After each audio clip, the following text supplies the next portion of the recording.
So I once had a group of middle schoolers on a summer trip.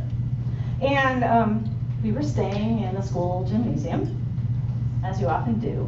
And part of the deal was that the kids would handle the cleaning of the facilities that we were using each night. So we had a paper chart, which any Girl Scouts out there? Oh, did Boy Scouts use it too? No, I'm a Girl Scout. Oh, you're a Girl Scout, that's right, you are. I love this new world we're in. Paper chart, chore chart, but it, you signs the chores out to different teams, and then the kids have to work together to do the task. Now, this served a secondary purpose because these kids had actually come together in, this was like somewhere in the middle of Nevada, for a week. Many of them did not know each other because they had come from all over the place. And so this mixed them up when we put them into work teams, and they could get to know each other.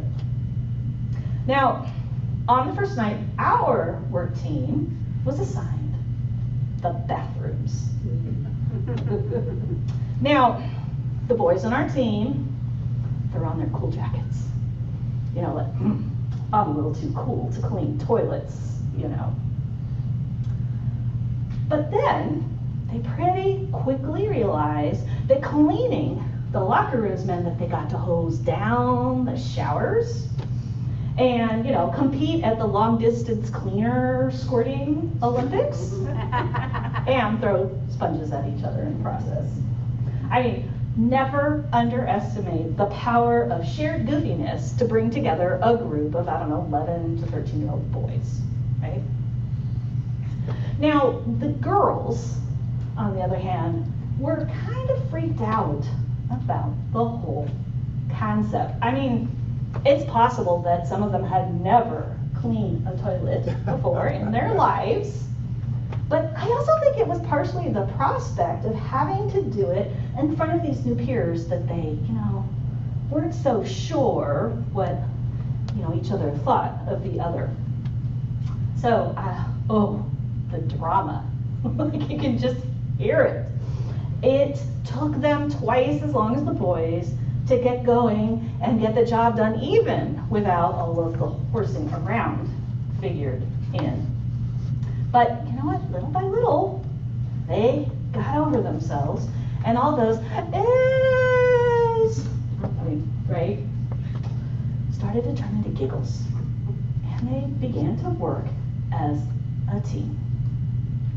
When they finished with their final mopping up of the floors, the girls poured out of the locker rooms and towards my co-counselor and I with these huge smiles on their face, saying, we did it, we cleaned the bathrooms. I don't know if they wanted applause or something, but to them it was a big deal. They cleaned the bathrooms.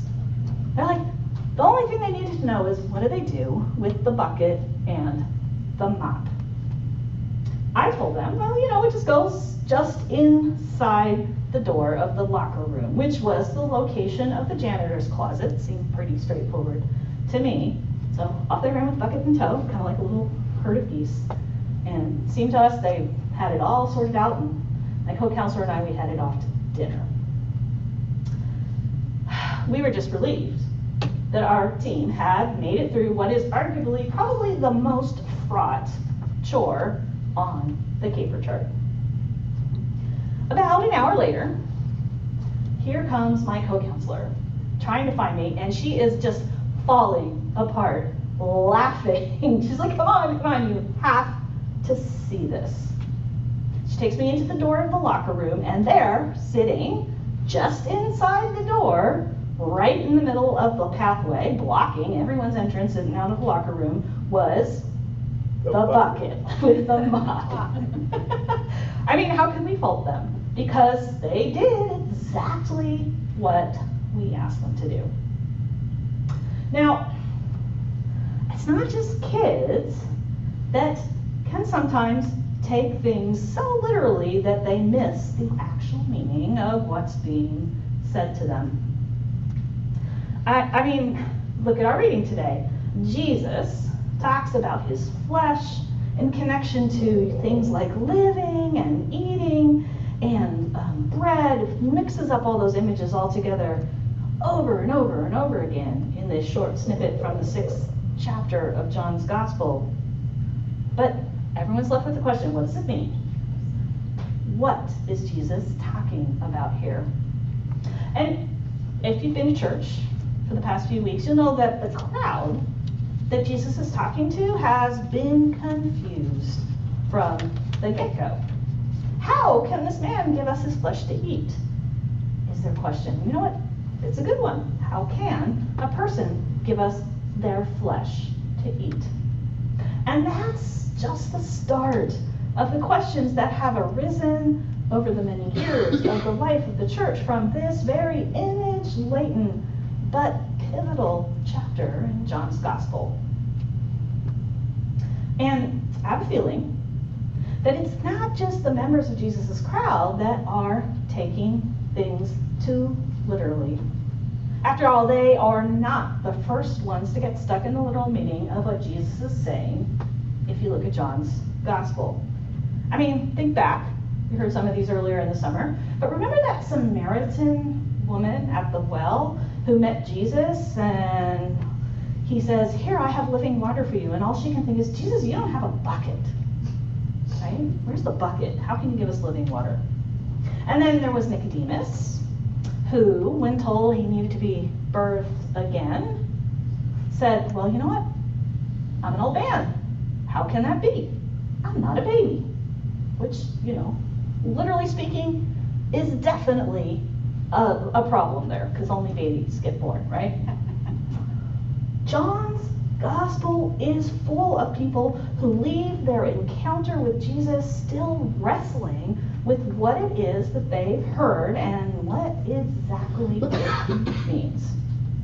Now, sometimes John lets us meet them again, and they've returned to Jesus, and they are excited because they figured some of it out. And they want to know more. They're there with their next set of questions. And I don't know about all of you, but I have to say I still have lots of questions about this material that we've been reading through today. I mean, I don't think any of us are worried that Jesus might want us to be cannibals when we hear this passage. But, you know, when we listen to this with our modern ears, what do we hear in this passage? What is it? Where do you go with it? I know where I go. Maybe it's a priest thing, I jump straight to the idea of communion. Yeah, it's full of that imagery. In fact, we use a lot of these words in our communion liturgies, and we think, oh, this must be what Jesus is talking about.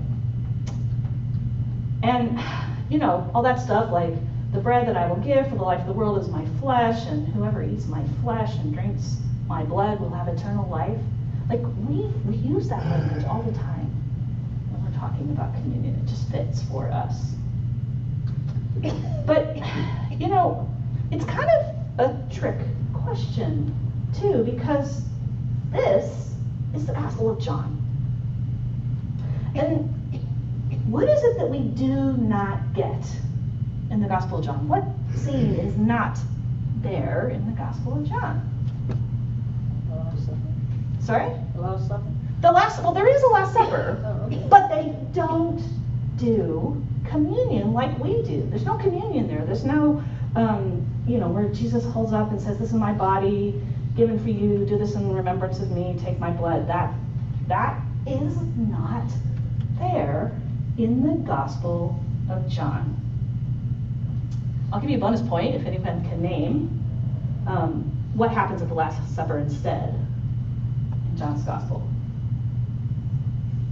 The high priestly prayer. That's there, that's for sure. There's a lot of talking, but there's one action that Jesus does instead of that. What is it? It is! Ding, ding, ding, ding, ding. Francis got it at 8 and you got it at 10. Kudos to both of you. That's right.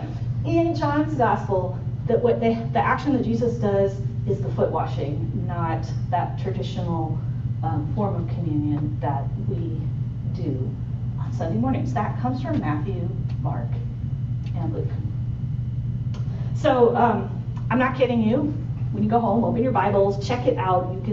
You can trust me, it's not there. Is anyone's head going? Yep, a little bit, right? Well, I'm going to let you process that for a minute, because instead I have a story today to share.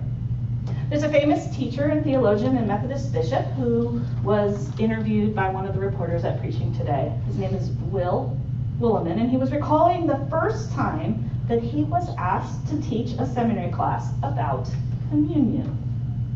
He went to an older colleague and he said, how shall I begin?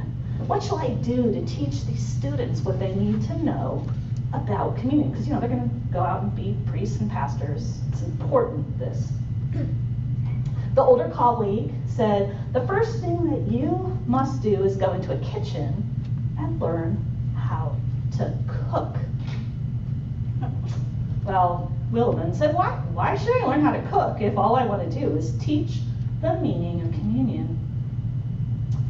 Ah, said his older colleague, you will never be able to understand the meaning of communion until you know the love of cooking and the joy of those who are satisfied. And then he says, yeah, that's it. That's what we do on Sundays. We celebrate a feast, but it's a feast of love. Not so much just a meal, but a feast of love in joy, in the joy of what's taking place as we gather around the table. It's not just an ordinary meal. So back to John.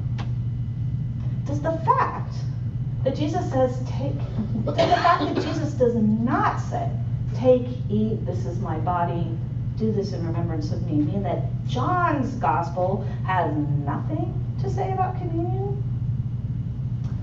Well, I have to say, if we were thinking that, I think we could be accused of being a little too literal about what communion is and can be. Because communion's there. It's all over John's writings, including his gospel and then his later epistles. It's different. He's kind of got a more expansive understanding of what communion can be. There's this kind of overarching theme across all of John's writings, which is that Jesus, the divine and truly human, meet there in Jesus. This is the place where those two things come together. And that meaning of the divine and the truly human, that is communion. So for John, Jesus is the very presence and action in the world that brings about communion between humanity and God. Jesus is who makes that possible. And you know what else John makes clear is that communion between Jesus and God also brings us into communion. It brings us into communion with each other, and it brings us into better communion with God. At heart, it's the question, how do we know God? Through Jesus. And how do we know Jesus? By loving each other. Deep connection, that's communion to John. Now, this expansive idea of communion can happen in all sorts of ways in John, especially, once you get to his letters, but meals are still a big part of it. So where's communion in John's gospel? Well, it's in places like turning water into wine in the wedding of Cana. It's in turning 5 loaves and 2 fish into a meal that can feed 5,000 people and still have enough left for more to show up should they do so. And it's in turning disciples into servants of all, by Jesus getting down on his feet, hands and knees to wash their feet, and then saying, go forth and do this just like I did. Go forth and do likewise. Each of these moments in John's gospel starts out like it's just an ordinary meal, but then it becomes something more. The participants, they are there and they start to experience love, and then they start to become love to each other. And that changes them. It changes them into new people, it changes them into new communities, and it makes them more human and closer to God. More human and closer to God. So seen in this expansive like communion, well, it can happen in all sorts of places and all sorts of ways. I mean, that's communion. What we do together when we come together at this table every Sunday. But you know what else is communion?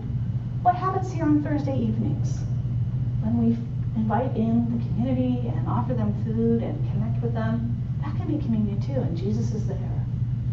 And what happens in our parish hall when the shelter's here and people who have had nowhere to be come together and form that community, and they are fed by our wider community, including us, that's communion too. And you know what I think? Community meetings, community building meetings, where we're sitting together and we're listening to each other in new ways, and we're listening for the ways that God might be calling us to be love in this community that we're a part of, and the ways that we're being called in new ways. I think that's communion too. Jesus is there. The Spirit is filling us, and we're being transformed into who we're meant to be. I think that any time that we're brought together with people that we may or may not know, that we're unsure of what we're there to do and how we're going to do it, there's always that possibility that we will realize that Jesus is there too. And so, you know what, we can work this out. We can understand each other, and we can figure out how to be more loving and giving in this world. I mean, think back to those middle schoolers who were afraid to look uncool in front of the kids that they didn't know. They found communion in cleaning toilets together. They discovered that they had a shared humanity, and they changed. They became people who looked after each other and loved each other and supported each other and played together and worked together that entire week. And oh my gosh, you should have heard the crying and the hugging as they exchanged their social media connections and had to get into those vans and go home at the end of the week. That was communion. Jesus was there, and you know what, my co-counselor and I, we could see it, and the kids, they understood it, even if they didn't use that language. Those who eat my flesh and drink my blood abide in me, and I in them. Deep connection, that's communion. Whether it happens around a literal table with real bread and wine, or when we clean toilets together for one another. How do we know God? We know God through Jesus. And how do we know Jesus? By loving each other. Any questions?